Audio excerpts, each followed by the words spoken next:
So in this video, we're going to talk about the Berlin Conference and how Europe, through the Berlin Conference, shaped modern Africa. So we're going to look at the ethnicities within Africa, or at least within different parts of Africa, and how Europe essentially didn't care about that and decided to create a bunch of countries that don't really make a whole lot of sense. This will also play in with the resulting ideas of, the superimposed boundary, as well as the political geography within the state boundaries, to kind of help explain some of the shapes within Africa as well. And this will also tie itself into ethnic cleansing, genocide, and other ethnic conflicts as well within Africa. So, to begin, here is a picture of all the African countries today. All right, and as you can see, there are 54 different countries. I think 55 with South Sudan. I'm not exactly sure if they counted or not within that count. But either way, 54, 55 countries. All right. So here is kind of our language breakdown within Africa. So you have your Afro-Asiatic up here, Nilo-Saharan, okay, Niger-Congo groups, within also the Bantus, Kosian, and Austronesian kind of down here in Madagascar. Then you have your religious breakdown, predominantly Muslim here in the north, and then Christianity predominantly in the central and southern parts of the country. And then you also have, little mixtures of traditional African animist religions as well. All right. Then you got a little bit of a map there within South Sudan and Sudan. Not exactly sure what it's trying to show. So I apologize for that. I posted that in a video or in a thing a few years back. So here is kind of, so back in the day, this goes back to the, ancient African civilization. So this actually goes back a little bit, a couple hundred years ago to about 1,000 years ago. To the various different groups, empires, city-states that sort of existed at various points within Africa that were considered, actual governmental powers and not just, tribal groups. So you can kind of see that they had histories of self-governance for very long periods of time. So how does that relate to this? All right, because we have our 54 countries broken down, with all these different shapes, but that doesn't look at all like this. So what happened? How did we get from there to here? And also, what are these, squiggly black lines about? Well, here on the left, we have our 54 countries, so I guess it is 54, with South Sudan in there. All the black lines are all the different ethnicities and ethnic groups that exist in predominantly their boundaries in Africa. And as you can look and see, in some countries, there are a lot. We're not just talking like one or two or like a dozen. We're talking about several dozen to several hundreds, depending on where you are living. All right. So how did we get to this location with all these different ethnic groups, and why do we see a lot of ethnicities being stretched together? Are some of these divided up? Yes and yes. So here's the European view of the world in 1492. We don't have the Americas, obviously, because this is prior to Columbus going west. All right, in Africa, they hadn't even gone around the bottom of it yet, or just barely scraping by the bottom. They know that China and India exist, but they didn't know exactly how to get around Africa or how long that trip was. So here's the location of colonies and imperialism in the year 1800. Okay, so we got, here's our Americas after 1492. Here's big old Russia. But when you look at Africa, despite the fact that they have strong knowledge of Africa itself, at least on the outline, for the most part, most of Africa is left untouched. It's just a few areas along the coastline. So what happens? How do we go from this in the year 1800 to this being essentially Africa cut up into pieces by Europe in 1914, or by 1914, back to this? All right, so that's what we're trying to explain here. Well, between 1800 and 1914, we start to discover the natural resources on the interior of Africa. Prior to 1914, or sorry, not 1814, prior to the 1800s, for the most part, Europeans weren't too invested in what was going on in the African interior. They were using and looking at Africa for slaves, for ivory, for trading posts, stopping over points. Didn't really care too much about what was on the interior. And then they slowly discover, oh wait, there's actually a lot of valuable stuff within Africa. All right. So at the time, that includes early on, timber, diamonds, gold, copper, coal a little bit. That obviously goes up, and so does gas and oil. And then uranium and chromium also skyrocket. But those other things here in the middle, that's essentially what they decided, like, hey, that's the stuff we need to expand our power and our wealth. Let's start taking it out of Africa. So this is what we call the scramble for Africa. So the Europeans initially had colonies for, again, these purposes, as we had already previously stated. And so they never really got into the interior because they looked at it and said it wasn't worth it. Most of them wouldn't let us. It would be a lot of money and time, and we don't have immunity for a lot of different diseases. So what are we going to do? So they figured, hey, there's actually all that valuable stuff. And so they decided to hold a conference in the 1880s to divide up Africa as a country or as a continent between themselves. But why not just go in and plant their flags? Why don't they just continue to expand beyond what they had already done here instead of doing it like this?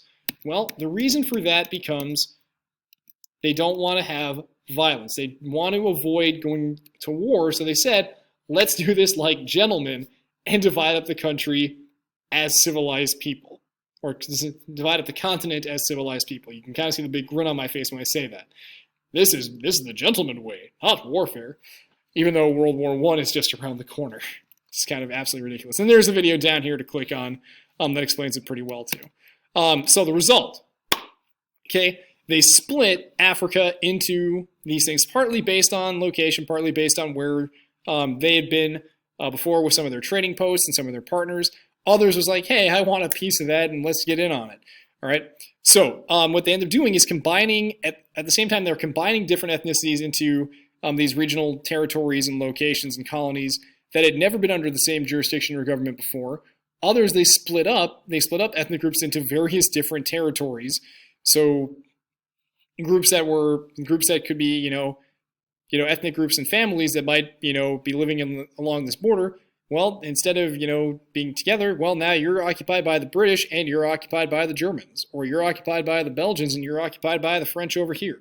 That happened, all right? And for a lot of African peoples, their biggest connection was to their tribe, to their ethnic group, to their kinship groups.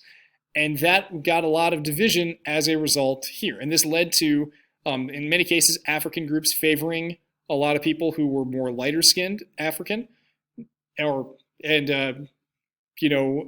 groups that looked more European, more white, got favoritism by the Europeans, while others got more punishment, less favoritism, and the Europeans would oftentimes play the groups off against each other to ensure their domination, their conquest, make it easier to govern by playing the groups off of each other.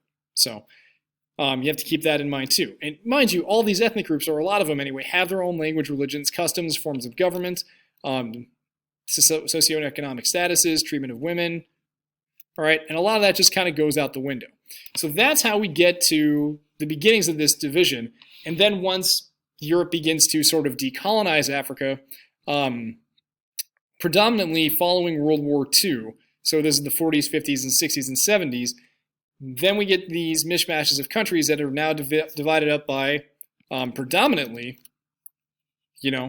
ethnic lines, but now also European lines that are throwing all these people in together, right? So when you look at a country like Nigeria, you have 3 major ethnic groups, but over 128 recognized ones, all right? So within Nigeria itself, and I guess I don't have a whole one on that, so we got group 126 here, that is the Yoruba, all right? And then we got 47, that is the Hausa, and then where is the Igbo? 53, the Igbo down here. Those are the 3 major groups, but that's not everyone, all right? And there is over 300 different languages here.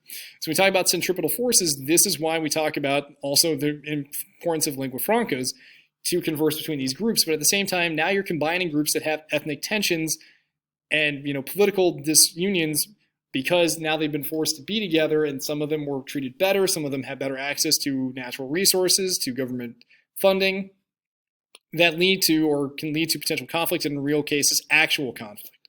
And so that kind of helps to understand that Europe didn't care where they really drew the lines between these different ethnic groups or putting one group in front of the other within the long-term consequences of what that would have on Africa. So I'm not going to really talk too much about Sudan, South Sudan, and Darfur. I have readings on that, so take a look at them. The book also focuses on that as well.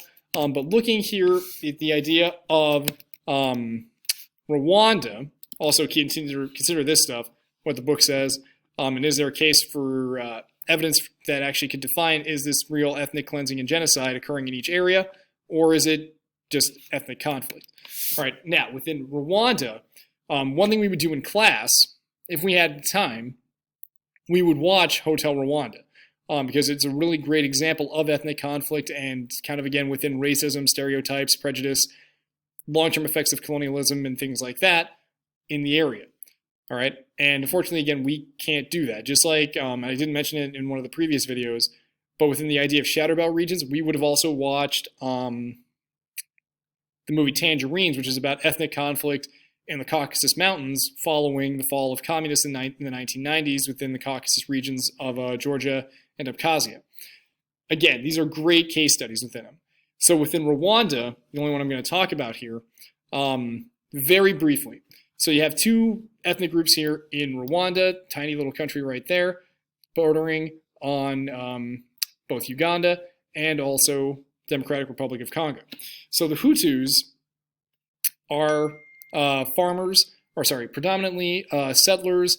They were typically more dark-skinned, and they were the majority of the Rwandan population. But the Tutsis were typically lighter-skinned, considered and referred to as the tall trees. They were more fair-skinned, more European-looking in some cases, and that's why the Europeans preferred them.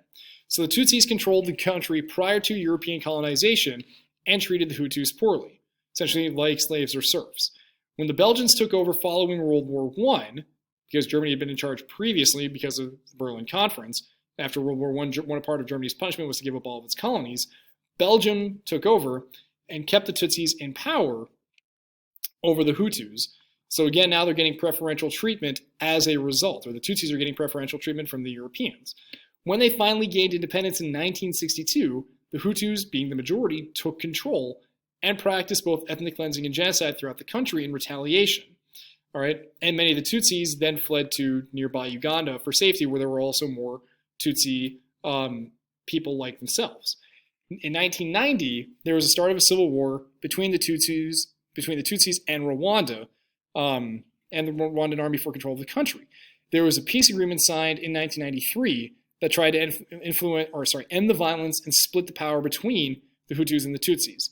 That's where the film Hotel Rwanda began as a result. And what ended up happening was almost right as the peace accords were about to happen, the president is killed. The Tutsis, because the president was a Hutu, blamed the Tutsis, saying it was their fault, and then they go on about I can't remember if it was 3 weeks or 3 months, essentially a genocidal rampage, and kill over 800,000 Tutsis and people who were supportive of them. And so that's what ended up happening.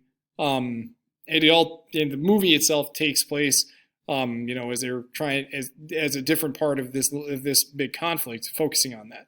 So the long-term effects of that, obviously, is that Rwanda has had to try and move itself beyond there. And there's a video I've shown in the past. I guess I don't have it here. But essentially trying to get beyond the genocide, recognize it, move on, and move beyond their ethnic divisions, which hasn't been... It's had its ups and downs over the last, 25-ish years. One thing I kind of laugh about is we don't want to... perpetuate ethnic stereotypes. We want to get beyond the idea of, ethnic recognition of Hutu and Tutsi. But prior to the genocide in the 90s, Rwandan ID cards had you list your ethnicity as either Hutu or Tutsi, so that way you could check anyone's government ID. And that still exists today, even though they're trying to get beyond it.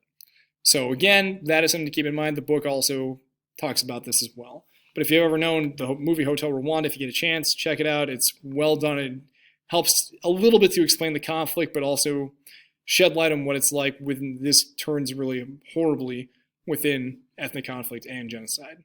So that's where we're going to finish this video up here. And yeah, make sure you look also at the other videos as well if you haven't caught up.